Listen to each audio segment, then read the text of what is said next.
You're about to witness one of the most calculated acts of psychological warfare ever carried out in history. For 76 days, they didn't merely imprison Marie Antoinette, they dismantled her humanity one deliberate piece at a time, and the first blow didn't come from chains or threats. It came from an 8-year-old boy. Forget everything you think you know about the guillotine. That blade was mercy. What came before, it was something far darker, because the revolutionaries discovered her one true vulnerability and exploited it with a cruelty that still stains the historical record. This is the story of prisoner 280, and I'm going to show you exactly what they did to her. It's the middle of the night, July 3rd, 1793, inside the Temple prison in Paris. Stone corridors swallow every sound except one. Boots, heavy, purposeful, getting closer. Marie Antoinette is lying beside her 8-year-old son, Louis Charles. Her hand rests on his chest. She hasn't let him out of her sight since they executed his father 6 months ago. Then the door bursts open. 6 guards storm in, their torches shaking, a document held out like a weapon. An official order. They've come for the boy. What happens next echoes through those walls for a full hour. A former queen becomes something primal. A mother fighting for her child with the last shards of strength she has left. She hurls her body at the door. She screams until her voice splinters. She begs them to take her instead. But here's what makes this moment so much more agonizing. This isn't chaos. It isn't impulsive violence. It's precision. Because by now, the revolutionaries had learned something crucial. Marie Antoinette couldn't be broken by hunger or filth or humiliation. But she could be broken by love, and they were about to use her son to crush her long before the guillotine ever touched her neck. Before we descend further into the horrors ahead, you need to understand who Marie Antoinette really was, because the woman they tortured in 1793 was nothing like the caricature history painted on pamphlets and propaganda posters. She was born Maria Antonia in Vienna in 1755, an Austrian archduchess and the youngest daughter of Empress Maria Theresa. At just 14, she was married off to the future King Louis XVI of France. This wasn't romance, this was geopolitics. France and Austria needed an alliance, and she was the price. The French court despised her immediately. She was Austrian, an enemy. She was young and awkward, unfamiliar with French customs. They mocked her accent, her clothes, even the way she walked. Her own husband ignored her for years. Their marriage wasn't consummated until 7 years in, a humiliation that became gossip across Europe. So, she did what any isolated teenager might do in a world built to scrutinize her. She escaped into pleasures she could control, elaborate hairstyles, extravagant gowns, evenings at her private retreat, the Petit Trianon. Meanwhile, the French people were starving. They watched her indulgence from a distance and gave her a name that would haunt her, Madame Deficit. Did she ever say, "Let them eat cake"? No, pure propaganda. But the damage was already done. By the time the revolution erupted in 1789, Marie Antoinette had become the perfect scapegoat. Foreign, privileged, female, and royal. She wasn't the monster they accused her of being. She was simply the easiest target. But here's the detail that matters most. By 1793, she wasn't a carefree queen anymore. She was a mother of 4 who had watched her eldest son die at age 7. She had seen her husband dragged to the guillotine. She had spent months locked in the Temple prison with her remaining children, waiting every day for someone to announce that it was her turn next. She had already lost her crown, her home, her freedom, her country. But the revolutionaries wanted her to understand she still had more to lose. Let me show you the Temple prison, because this place was engineered to break people before they ever reached the guillotine. It was a medieval fortress, damp and suffocating, originally built by the Knights Templar. After Louis XVI was executed in January 1793, Marie Antoinette and her 2 surviving children, 14-year-old Marie Thérèse and 8-year-old Louis Charles, were locked inside a tower. Guards watched them constantly. At first, the family was kept together. Marie Antoinette tried to create some semblance of normalcy. She taught lessons. She prayed with them. At night, when the roar of revolutionary mobs swelled outside, She held her children close and promised them safety she knew she couldn't guarantee. But the guards were always there, staring, taking notes, reporting everything to the Committee of Public Safety. And they noticed something. She could endure anything except harm toward her children. So they began experimenting with psychological torture. First, they restricted her access to the children's rooms so severely she had to beg for permission just to see them.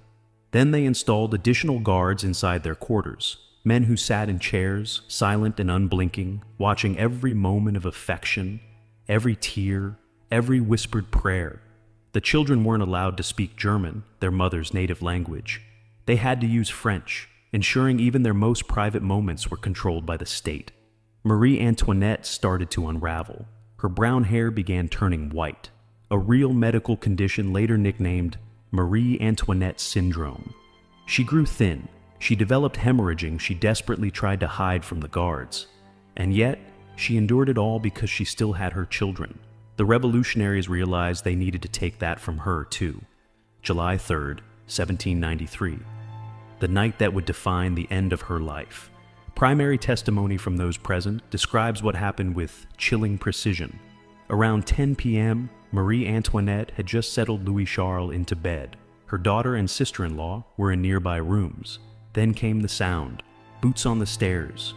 The door slammed open. 6 guards marched in with a decree from the Committee of Public Safety. They were there to take the boy away, to re-educate him under the Republic. Marie-Thérèse later wrote about this moment. She said her mother transformed instantly from composed to feral. Marie Antoinette threw herself between the guards and her sleeping son. She clutched him so tightly he woke up screaming. And then she unleashed a sound so raw it didn't belong in a palace or prison. It belonged in the wilderness. "You will not take him. You will have to kill me first. He is just a child." For an hour, 60 shattering minutes, she blocked the doorway, fighting 6 grown men with nothing but desperation. They threatened her.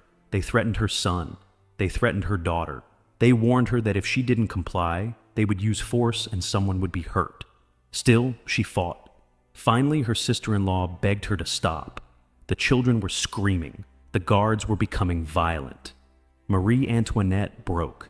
She kissed Louis Charles one final time, whispered something no one ever recorded, and watched as her son was pried from her arms and dragged down the stairs. His screams faded into the stone. She collapsed and didn't move for hours. And the cruelty had only begun. What happened next was worse than anything Marie Antoinette had endured so far. The revolutionaries didn't just take her son. They delivered him into the hands of a man named Antoine Simon, a radical cobbler chosen specifically for his lack of compassion. His assignment wasn't guardianship. It was destruction. Louis Charles was locked in a dark, windowless room. He was forced to wear a red revolutionary cap, taught to chant anti-monarchy songs, and pushed to curse his own mother. When he resisted, Simon beat him, starved him, and kept him in isolation until obedience became survival. Within weeks, the boy began to repeat whatever they told him. Even things so grotesque, so impossible, they would later be weaponized against his mother as the final blow. Marie Antoinette didn't know the details yet, but she felt them. Every mother's instinct told her her son was suffering, and she was powerless to save him. That helplessness was the point. And then came the next step in their plan. On August 1st, 1793, less than a month after they ripped her son away, Marie Antoinette was jolted awake in the middle of the night. Guards flooded her room at 2 a.m. No explanation, no time to gather herself. Just an abrupt order, she was being transferred. They separated her from her daughter and her sister-in-law. She begged, for the first time in her life, to say goodbye. They refused. The guards dragged her down the stairs where she had last seen her son vanish, shoved her into a carriage, and drove her through the sleeping city toward a place every prisoner feared, the conciergerie. If the temple was a prison, the conciergerie was the waiting room for death, the antechamber to the guillotine. No one was sent there unless execution was inevitable.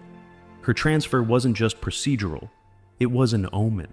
When she arrived, she wasn't Marie Antoinette anymore. They stripped her name and replaced it with a number, 280. She was taken to a narrow 12 by 8 foot cell, damp stone walls pressed inward, slick with mold. A thin straw mattress lay on the floor, a wooden table, 2 chairs, a chamber pot, and 1 candle. That was her world. And just when it seemed like it couldn't get more dehumanizing, they added something else, a folding privacy screen. It sounds humane at first, but it was nothing more than a cruel illusion, because her cell had 2 armed guards inside it at all times. They sat in the corner, watching her sleep, watching her eat, watching her change clothes behind that pointless screen. They watched when she used the chamber pot. They watched when she prayed, when she cried, when she bled. There was no moment, not even seconds, when she wasn't being stared at. This wasn't security. It was psychological torture, a slow suffocation of identity. According to multiple accounts, Marie Antoinette tried to maintain a shred of composure. She sat for hours, perfectly still, staring at the wall with a blankness that frightened even the guards. She barely spoke, she barely moved, she barely ate. But at night, when the candle flickered low and she thought the darkness might hide her, they still heard her soft sobs, her voice breaking as she whispered her son's name, Louis Charles, Louis Charles, over and over like a prayer that no longer had anyone listening. Her health began to deteriorate quickly. She suffered from severe hemorrhaging, possibly uterine cancer or stress-induced complications. She bled through her clothes and had to request rags from guards who stared at her with no trace of empathy. Her once famous hair, now completely white, fell out in clumps. At 37, she looked decades older, and then came the final humiliation. Her trial, October 14th, 1793, 8 in the morning. Marie Antoinette was pulled from her cell and brought before the Revolutionary Tribunal. This wasn't justice, it was theater. The verdict had been decided before she took her seat, but they wanted a show. They wanted her broken publicly, recorded in history as the monster they needed her to be. The courtroom was overflowing. Officials, journalists, citizens hungry for spectacle packed the benches. The prosecutor, Antoine Fouquier-Tinville, began reading out the charges: treason, conspiracy, financial corruption. Everything from sending secret letters to Austria to personally orchestrating military plots. She responded with calmness that surprised even her enemies.